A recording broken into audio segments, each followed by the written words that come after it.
Welcome to the Pink and Green Podcast, where we explore the rise of Vermont soccer through the lens of community, culture, and the game itself, featuring stories from Vermont Clover FC. Join us as we talk with players, coaches, and the people shaping the future of the game in Vermont.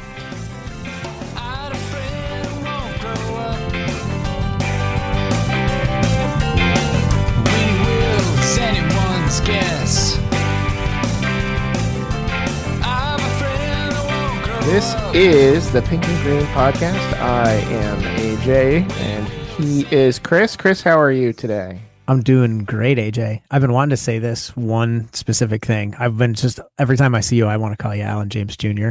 It makes my heart a little happy. Nice. So I've been thinking about that for like the last 15 minutes, and now I got to. So my world is complete. Oh, hey, there you go. I'm glad I could be here for you. What's going on with you today?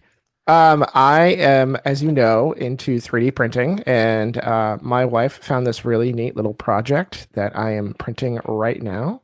This is for a beach cornhole game. So you screw this little thing into the sand, and then we've got, instead of bean bags, they're just like little plastic pucks that you fill with sand, and then you can play cornhole on the beach, because we're going to be doing a little beach vacation coming up here for the 4th of July long weekend.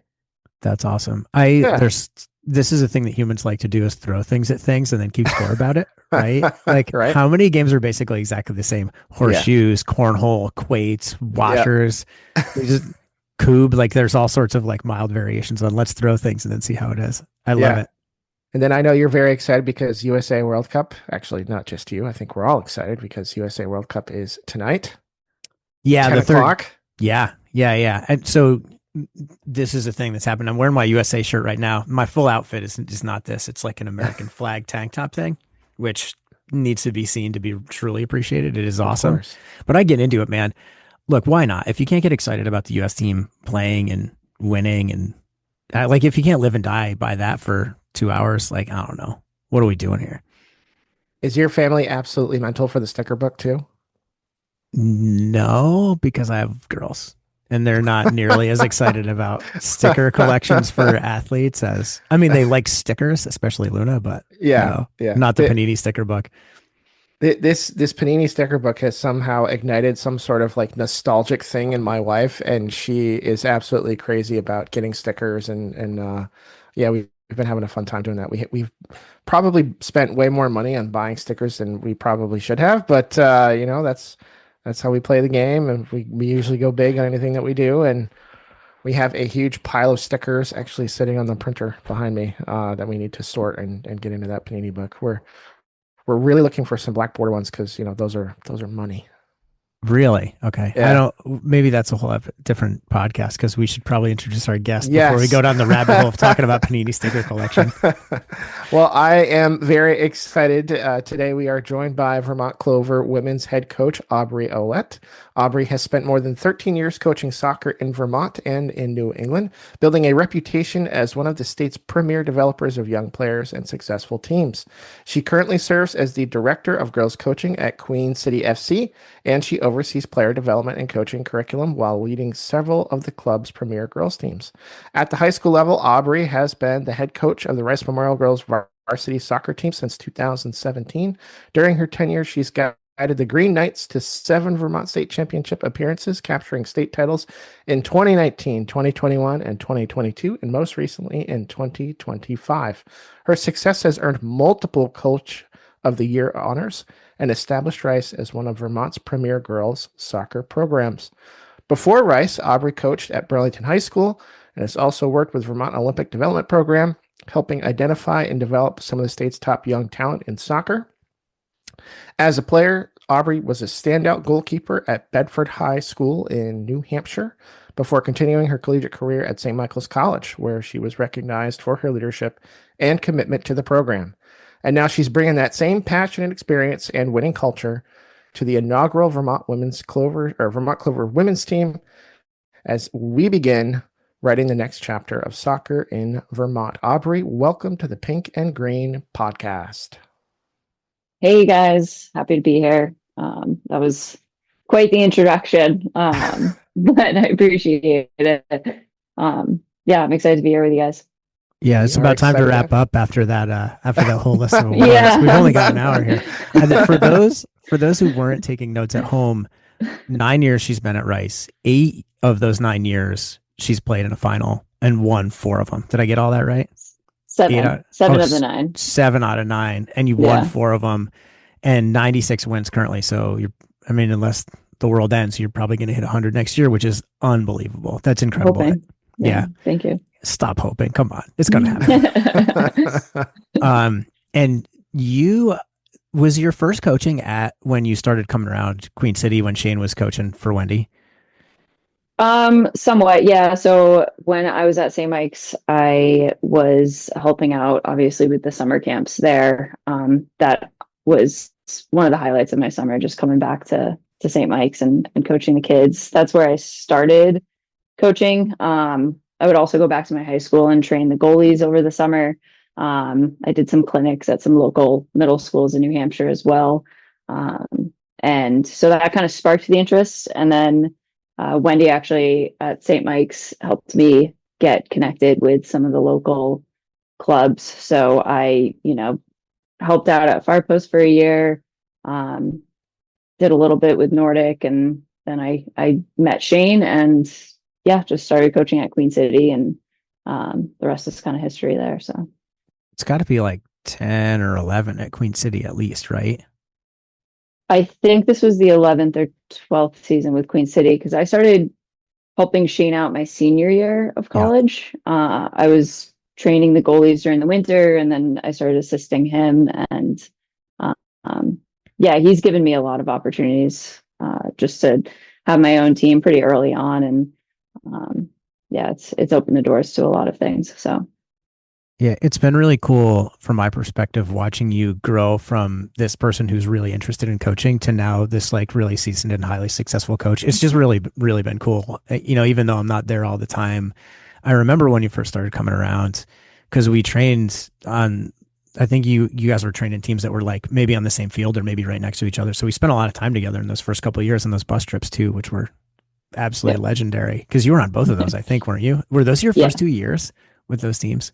They were probably like my third year. But yeah, those bus trips were a lot of fun. The first year I went just like along for the ride. The second year I had my own team. But yeah, we would take bus trips. We went to Nashville one year, Myrtle Beach the other year. And we were on a bus for hours during the day. And then we'd stop and play teams throughout the country on our trip down and visit a bunch of cool places. So that was a lot of fun.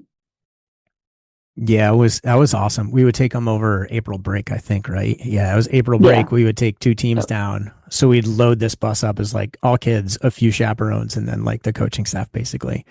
The other Clover connection on that trip is like a kind of secondary connection. So one of the Clover women's players, Maddie Kuchar, her dad, Rich, who coaches, he's a longtime coach. He coaches with Aubrey in the club world for a long time and coached against her in high school.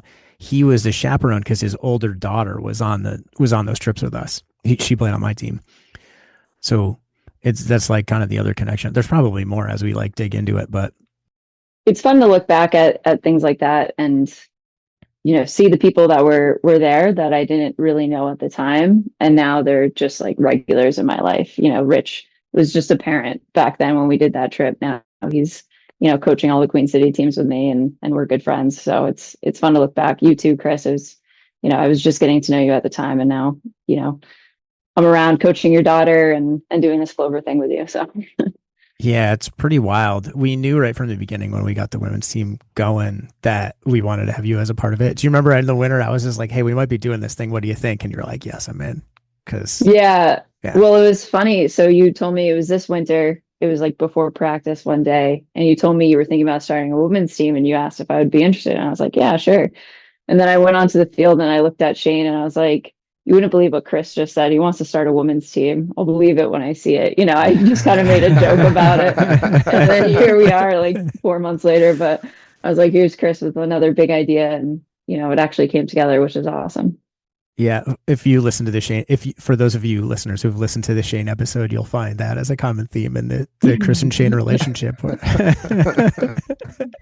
I appreciate that you get to see that too. What has been from a coaching perspective, like, why do you keep coming back? Why do you do it?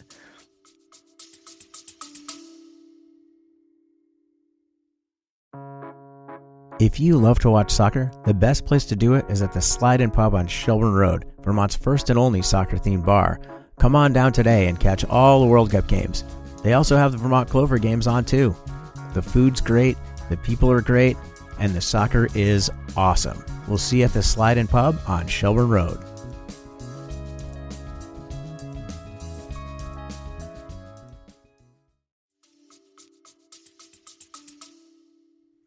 Honestly, the kids, I just have so much fun. The team building, the culture building, that's a part that I love. I love soccer too, obviously, but I think what brings me back is just being part of the team and being able to build those connections with the kids.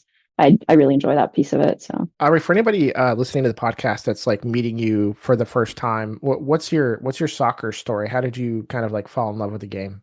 yeah, my soccer story. So it started off a little rocky. I actually like to tell this story to a lot of the kids that I coach, but when I was in middle school, I actually got cut from my middle school soccer team, which was pretty embarrassing. But I like to say that I'm someone that likes to be told I can't do something because it actually motivates me a little bit more. So yeah, I was cut from the middle school soccer team, and then I was in class that same year, and we were writing letters to our future selves, like, so senior year of high school self.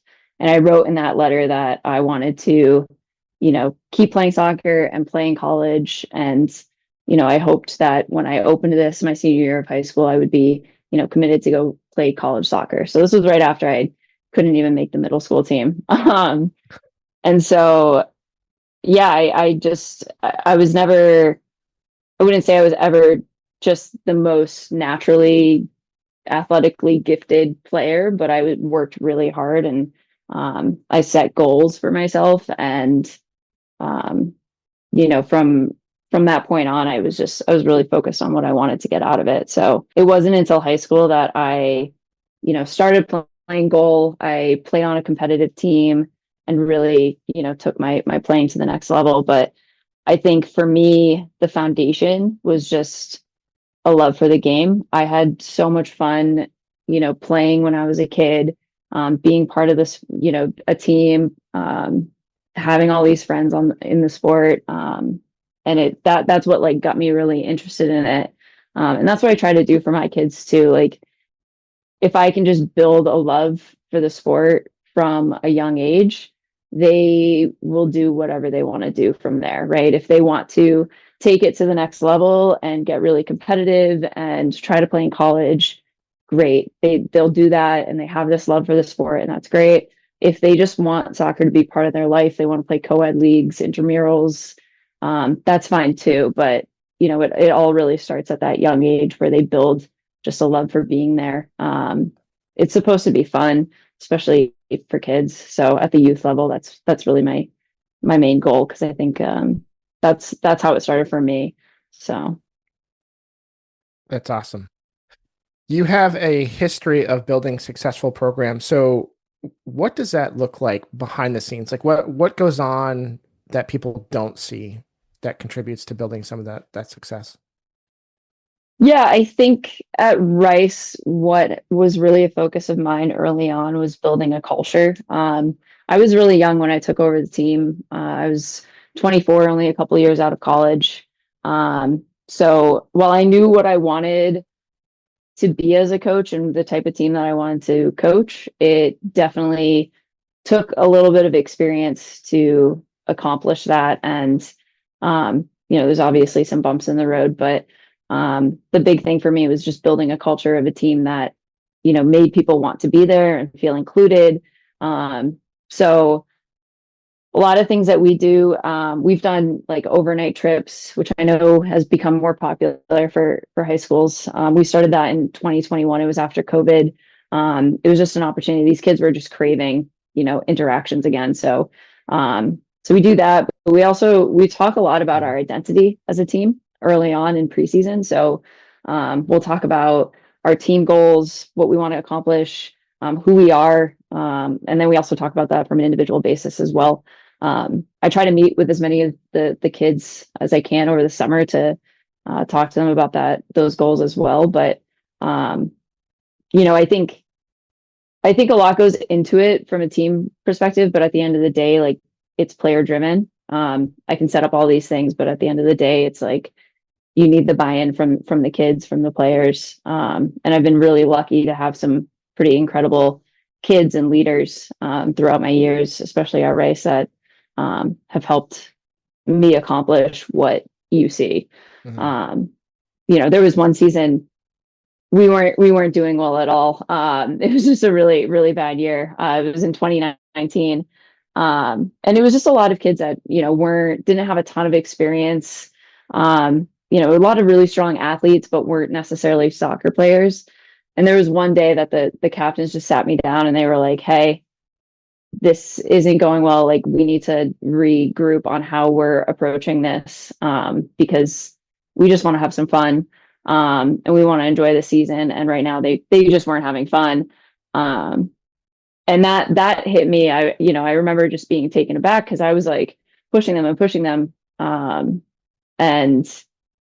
ultimately it turned around our season. Like, I adjusted how I was approaching things.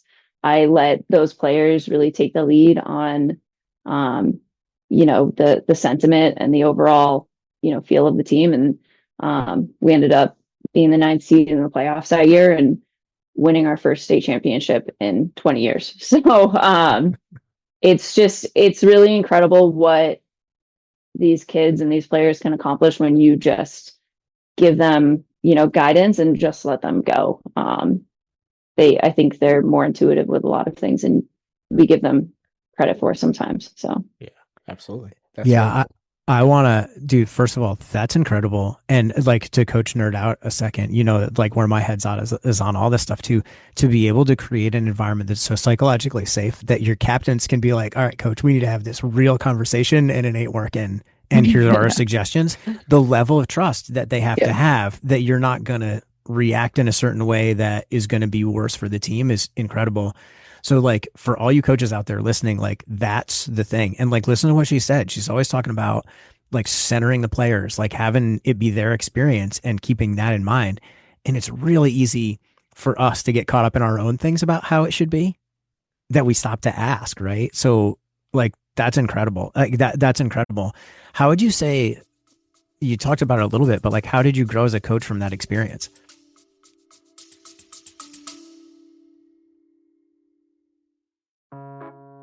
For all you goalkeepers out there, check out S1 Goalkeeping. They're the best goalkeeper gloves, they're pro-proven, and they're cost-effective. Our Vermont Clover goalkeepers wear the original in black, and they absolutely love them. So every save you see, it's made by an S1 Goalkeeping glove. They're the best goalkeeper gloves, pro-proven, cost-effective. S1GKUSA.com.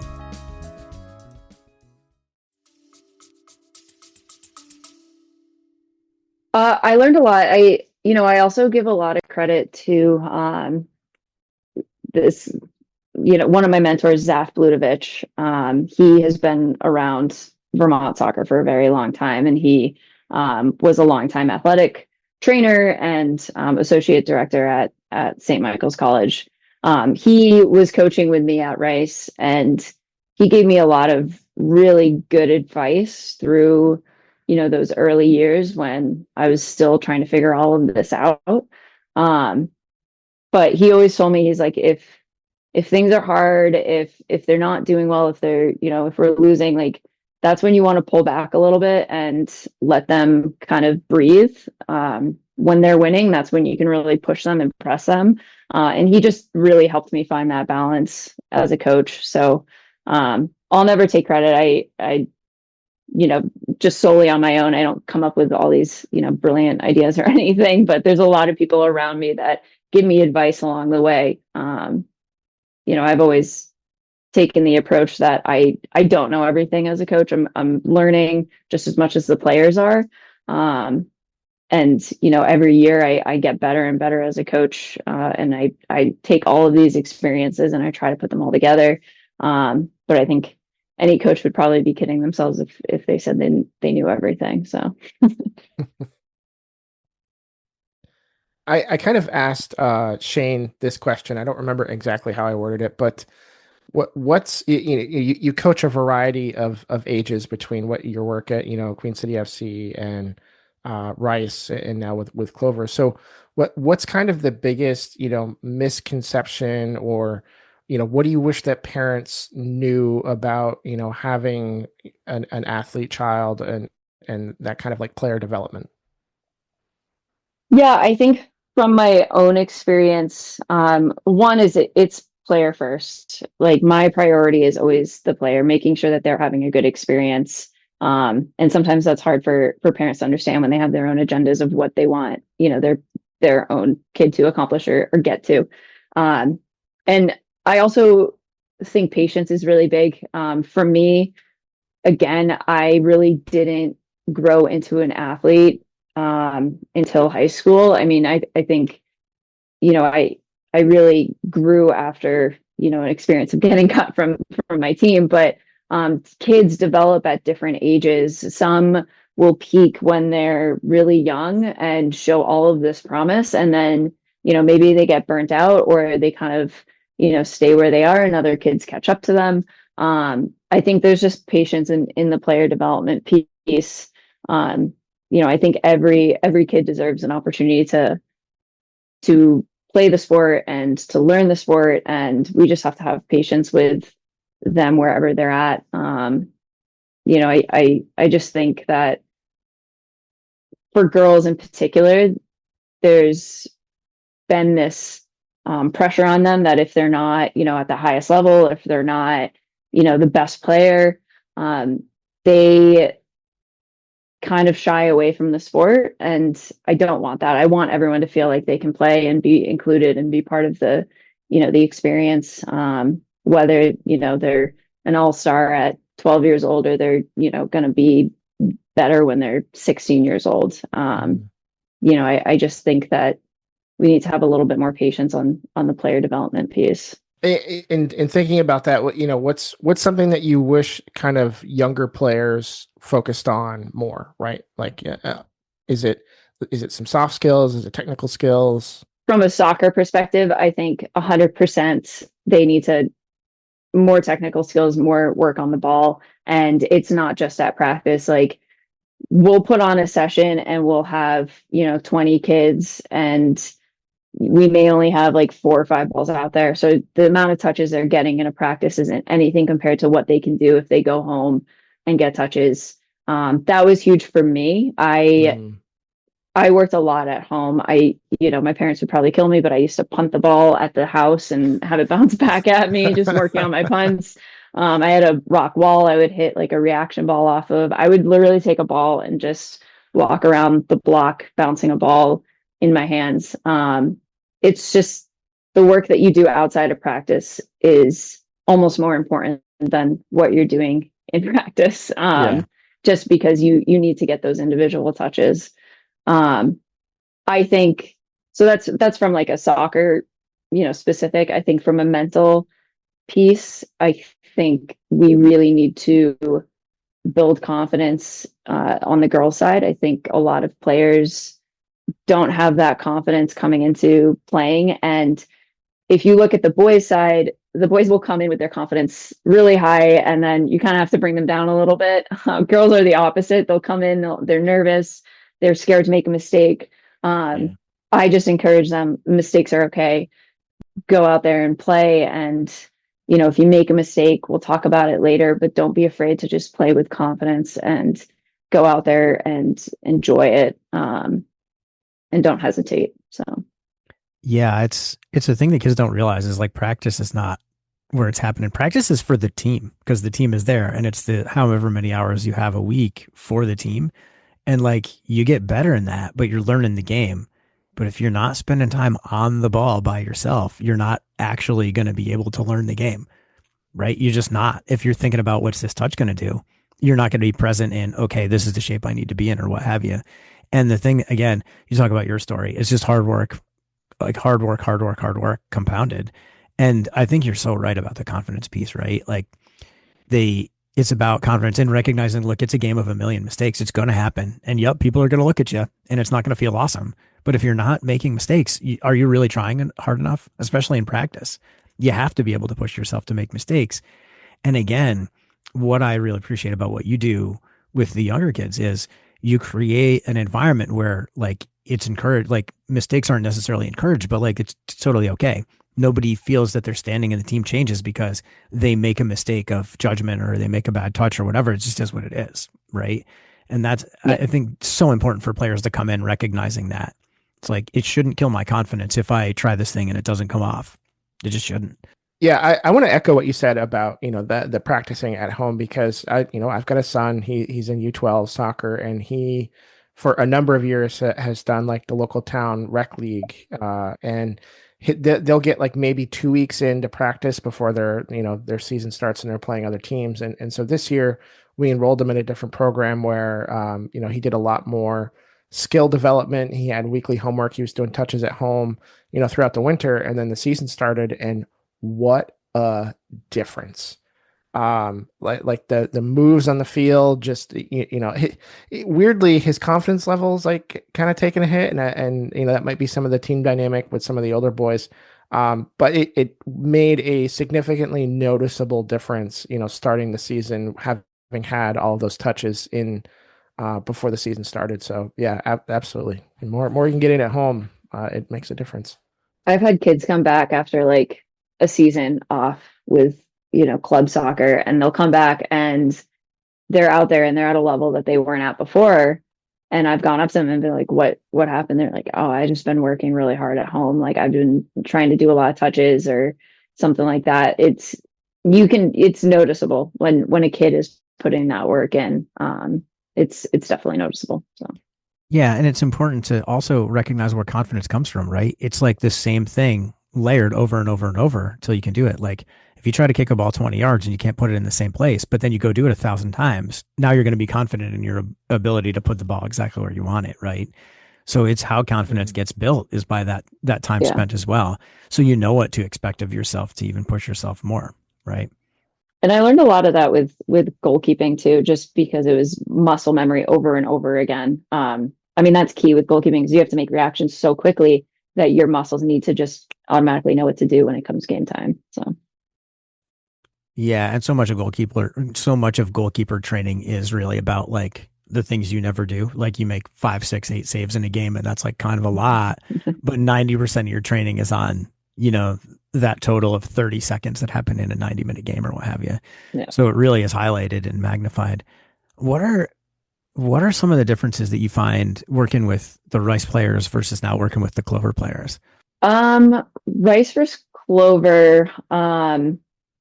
Rice is a little different because not all of the players coming into it are necessarily like quote soccer players. Mm-hmm. Sometimes we just get really strong athletes and we just help them get this experience out of soccer and use some of their skills on the field in creative ways. And I've seen, some of our most successful years were years that we had, primarily basketball players on the team that were just really fast and one could play goal and it was great. I think the difference with Clover that I've noticed is that these girls, they're soccer players. They know what they're doing. So you put them in a drill, you tell them what to focus on and they go and they do it. You don't necessarily have to walk them through a lot of those concepts quite as much because they already have that foundation. It's really more just continuing to hone in on those skills or those concepts. So that's been really fun change for me. I think, there are some moments where I'll throw them in a drill thinking I have to, do a bunch of coaching like I normally would with another team. And then they're just doing it. And I'm like, all right, well, that's great. Keep going. You're doing exactly what I was looking for. So it's been really fun. And it's been a unique experience just to like coach at the college level. A lot of the girls that are on the team, I've actually coached against in high school. So it's funny to coach these girls that I, a few years ago was coming up with strategies to defend and to shut down. And now it's like, no, I want you to do this. Like, this is great. So it's been really fun for me to get to know some of these players. Yeah. Do you find differences in the players, so the ones that are like, let's say college hopeful or about to go to college versus some of the ones that have a couple of seasons experience playing at the college level?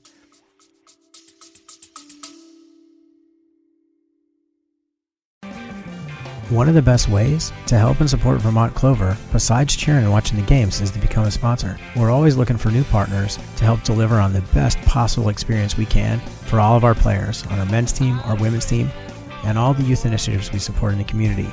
If you're looking to help out, consider being a sponsor. You can get in touch with me at chris@vermontclover.com.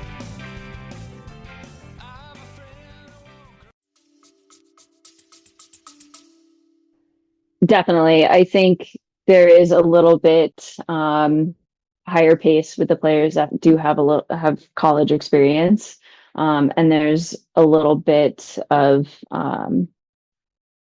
the understanding of the games at a higher level. So the positioning, and the defending and everything. They kind of know the shape they need to be in. They know they're communicating a little bit more. They're a little bit more confident with their decisions.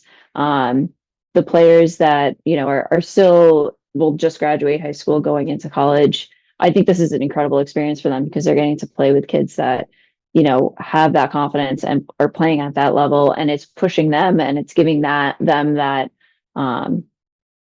just knowledge base before they even get to college. They're already going to have this base that they've established with our team. So yeah, the pace is so much slower in high school than it is in college. So the few that like still have a high school year left, I'm sure that they're going to go in and like the game is going to be moving real slow for them. And that's a good thing, right? Because they're going to be able to think through the game and play through the game at a much higher level.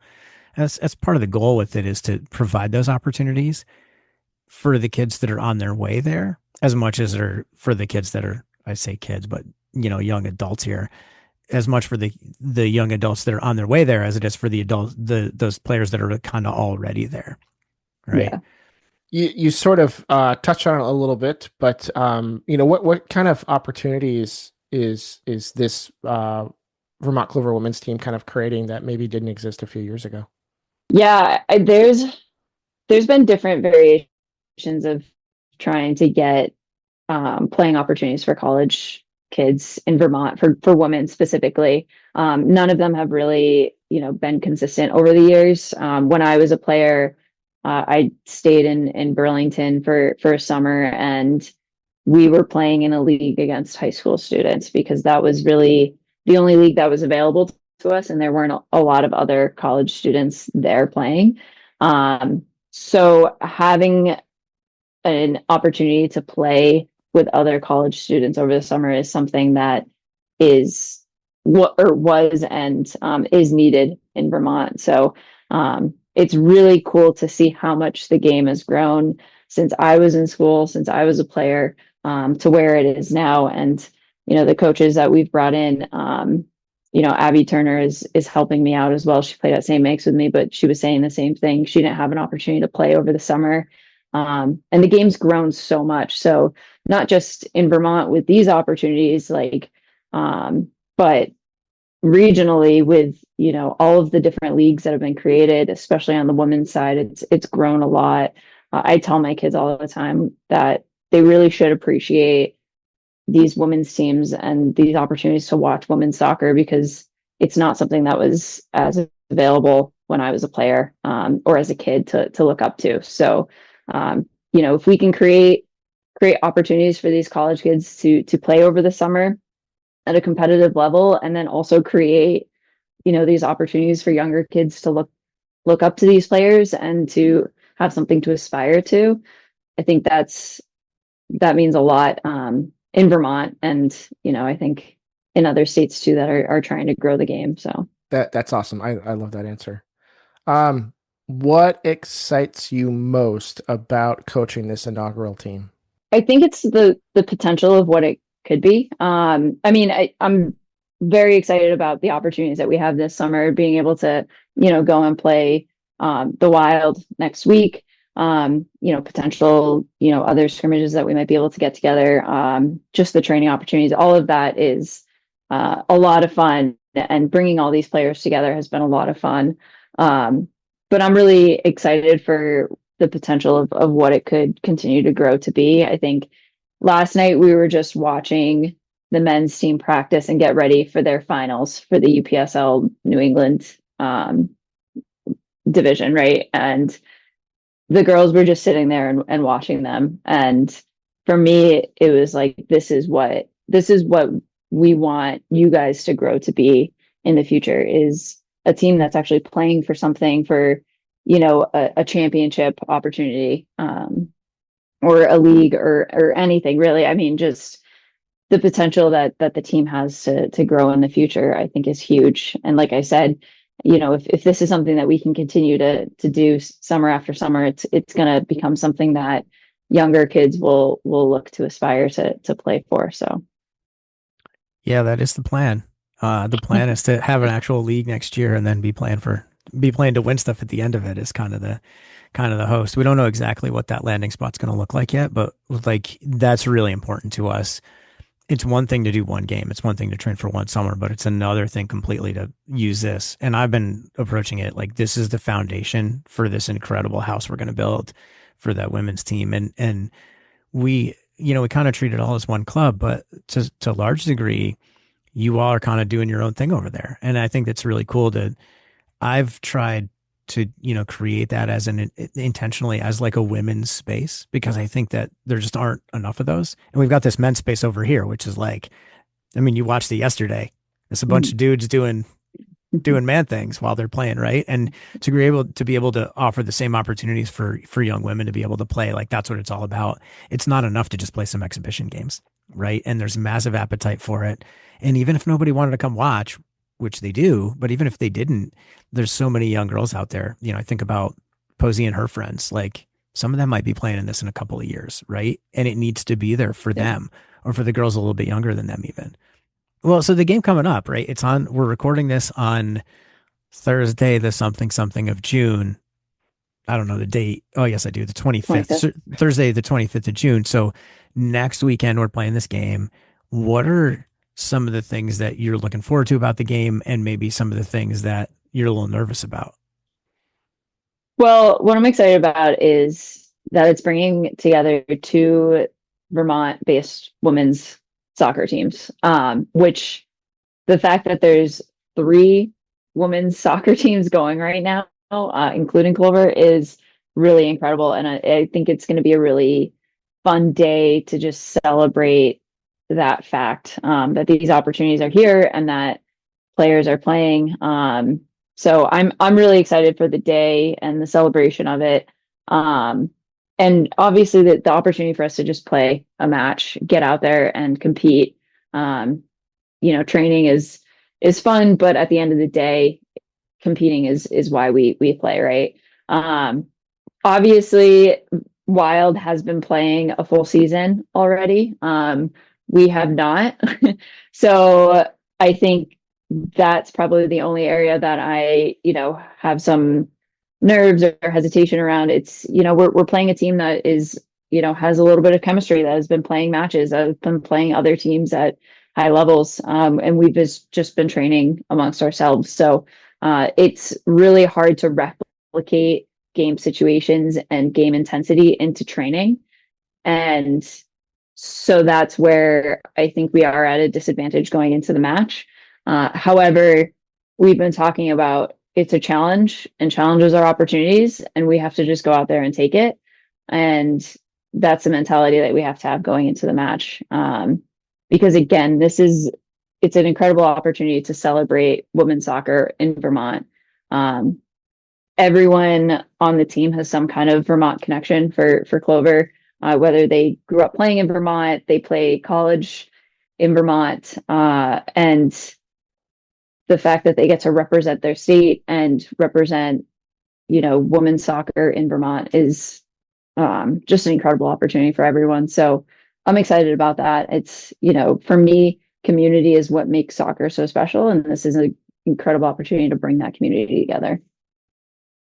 Yeah. Have you found that the young women are really kind of like leaning into that community piece and like starting to build the relationships that maybe are new to them? I hope so. Last night we were joking about carpools, and they were just discovering that people lived, close to them or on their way to practice. And it was like, all right, we're making friends here, connections. But I think for them, it's the same idea as it has been for me, that, they've been playing against each other or around each other for years, and now they actually get to play together. So, it's taken a little bit of time, but I think it's been fun for them to get to know these players that maybe used to be enemies on the field. So I think they're buying into that. And every practice, like last night, it was the first time that we had the full group had already been to at least one session. So everyone actually knew each other. There wasn't like a new player joining the group. And you could already see from the first day to last night, there were just stronger connections and more team building. And I think it's only going to get better as the summer goes on. That's awesome. That's one of the things we see with the men's team too a lot. Is like those guys are like, I think that if you ask them what the best part about it has been, is they'll say that it's like meeting new people and like making new friends.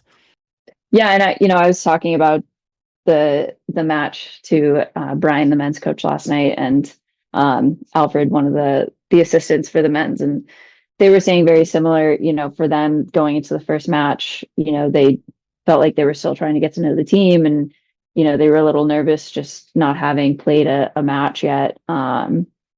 So kind of put me a little bit more at ease, just knowing that they've been in the same scenarios. And it's been great just talking to Brian and getting his insight on the experience that the men have had, and comparing that to where we're at. So that's been really powerful. But yeah, it's one of the things that I haven't talked a whole lot about, but one of the other intentions kind of in the background was that we would be able to create this community of coaches as well, right? There's between, Brian and Al and all those guys, there's 5 of them. And then there's 3 of y'all. Like there's 8 coaches right there, right? In all different places in their coaching journey with like a whole bunch of different backgrounds. And it's really cool that you all have that kind of those resources of each other, and my hope is that you all are like sharing numbers and kind of getting a little more integrated. And like that way, Brian's got an idea, he can bounce it off you, or like, you might have the same thing for one of those guys too, is kind of the thing that I was hoping would happen, like just as a consequence rather than me intentionally doing it. So maybe it's working a little bit. I've got a coaching related question I can throw at both of you, since you're both tenured coaches. How do you balance being demanding versus being, supportive? That's a big question. I think it's also changed over the years. I think generationally has changed a little bit. And I actually was talking to Brian about this last night too. It's also tough with these teams because, you're only getting them a couple of days a week. So you kind of have to, you want them to come, you want them to want to be there. So you kind of have to balance how much you're pushing them with how much you're, encouraging them and supporting them. I think that's probably one of the hardest pieces of coaching, is being able to read your players and what motivates them and what drives them, and how you need to approach each player is a little bit different. So figuring that out, especially early on, can be a little bit tricky. But yeah, it's again, when things are going well, you can probably push a little bit more, and when things are maybe not going so well, maybe you have to give them a little bit more encouragement. So yeah, I don't think the idea of like pushing and how did you phrase it? Being like demanding versus supporting. Demanding versus supportive. I don't think that those two things are in tension. I think if players know that you care about them, right? And I've used this acronym before, but the River, if they feel relevant, important, valued, empowered, and respected, they're gonna feel important, and they're gonna feel valued, and they're gonna know that you care about them. It all kind of springs from a place of love, right? Like if you love the kids that play for you and they feel that they're loved, you can ask them to do anything that's within reason, of course, like, on the field, and they're going to do that happily because they know that you're coming from the right place. And when you center the players in that environment, they know that what you want is the best experience for them. So there's it's kind of like you got to build the trust as you're doing it. The other thing that I do with my teams is, especially my college team, again, because we see each other every day, right? Like it can be however you want it to be before you show up. But once we step inside the lines, like, and we use the circle. We get in the circle. Before the circle, you do whatever, like you're talking about girlfriends and your car and whatever you want to. But once we get to that circle, our focus needs to be on the people inside the circle and the things that we're going to do as members of this circle that exists inside the white lines. Now we're going to go out there and take chunks out of each other's shins all day long because that's going to help us get better. And if we all approach it with my job here today is to make everybody around me better. We all have different roles in it, but that's my job today. We break the circle, we train, we end with the circle most of the time. And then once the circle is released, off you go. So to draw that clear distinction between I can be like now during practice, except in truly exceptional circumstances, is not the time I'm like, I need to be your confidant about a thing, right? Now, I may put my arm around you and say, hey, like, I understand you're having a bad day today.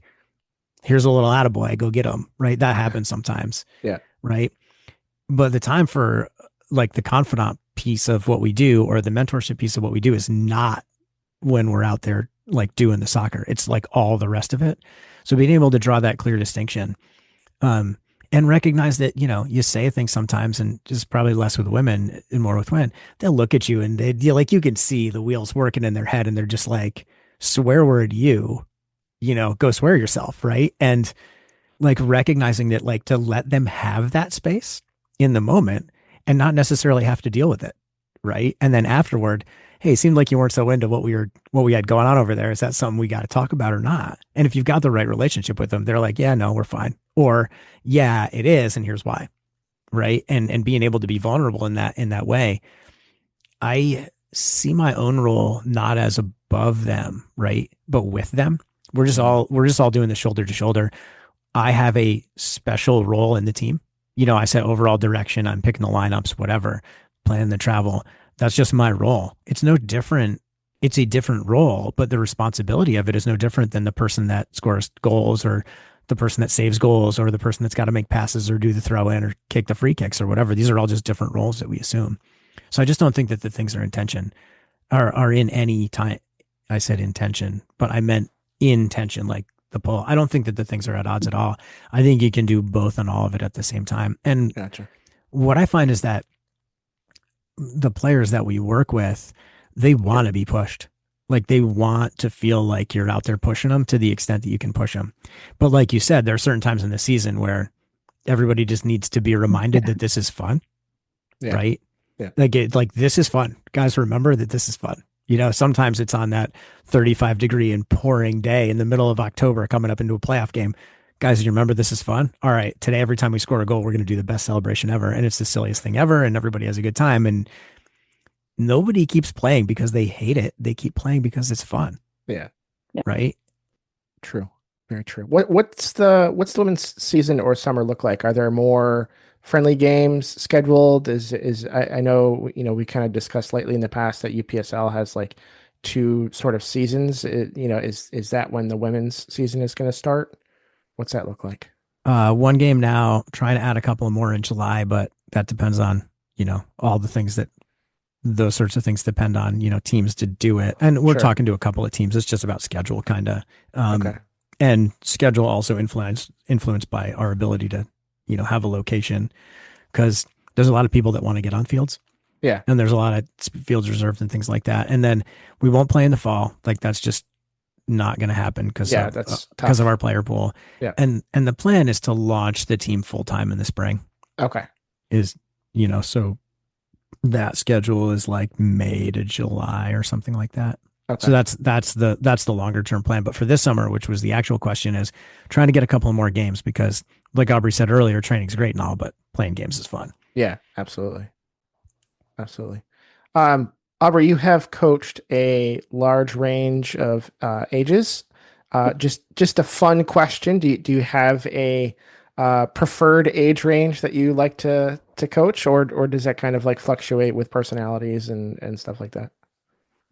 I would say every age group is different. I wouldn't say that one is necessarily better or I enjoy more than the other. I think what I've found is I love the high school season, the competition of it, the intensity of it, the team building, all of that stuff. But then, you know, I go to club soccer and I coach, you know, middle school or younger, or even, you know, the high school girls there. And it's just a different type of environment. Obviously, it's a little bit more on the technical training side. And I think I enjoy the balance, honestly, of having those two different things throughout the year. Very different. I middle school, I love how they're just learning to be really competitive and to play soccer at, a higher level, or to, feel like they're competing for something a little bit more. But they also have, they're still young, so they're also just having a lot of fun while they're doing it. And I really like that balance.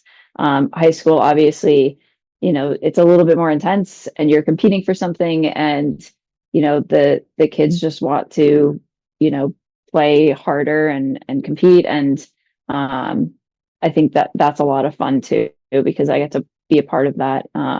So every age group's a little bit different. The young kids you can just run around and play games with and goof around, and that's also a blast. So yeah, I've enjoyed working with really all age groups for different reasons. So yeah, that's awesome.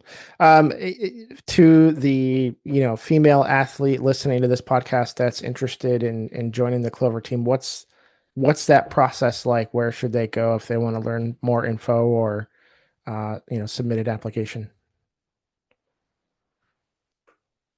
Oh, that's for me. Chris? Anyone? Just get in touch. Go to Chris. Yeah, go to me. I work with the coaching staffs to kind of intentionally build the roster. We learned a lot of lessons from how we built the men's roster that are really starting to pay dividends with the women's roster, because, for better or for worse, there are a lot of men, right? And when we started the thing, we weren't sure there was going to be as much interest as there was.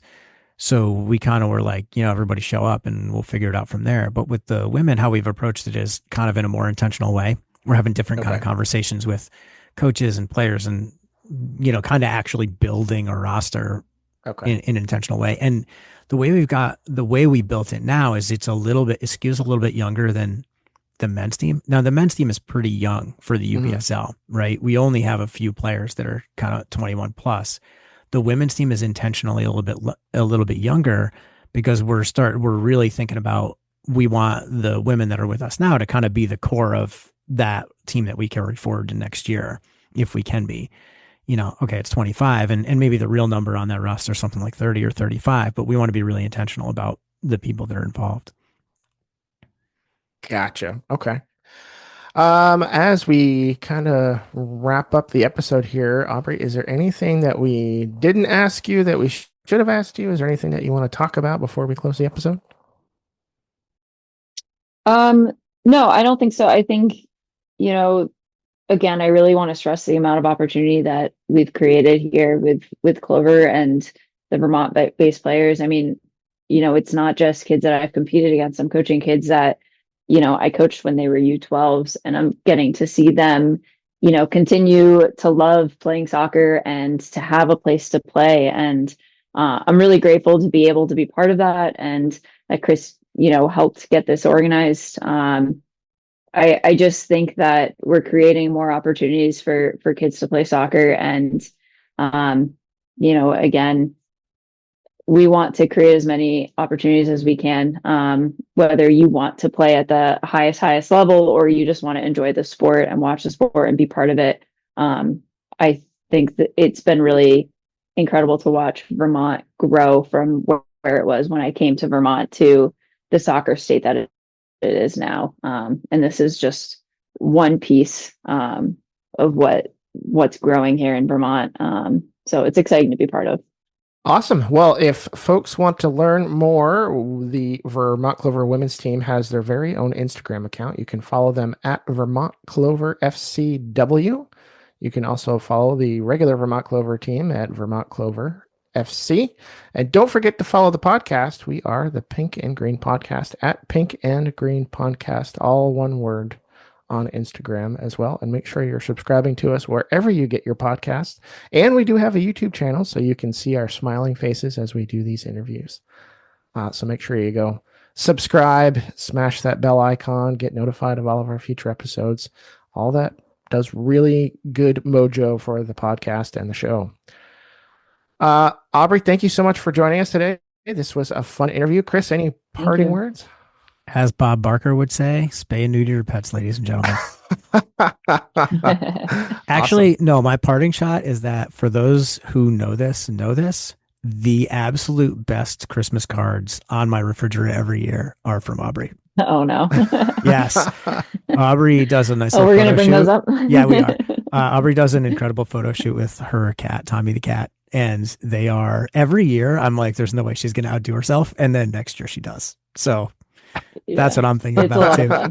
Yeah, and I send it to all my players, give it to all my players. You put a smile on people's faces, it's fun. It's the only ones we leave up all year. I remember one of your players brought it up in the circle the last time I was at practice. I'm sure. It's become a tradition and everyone looks forward to it. So it started as a joke and it's just kept going, and here we are. Like 8 years later, I'm still doing them. So it's fun. That's poor animal.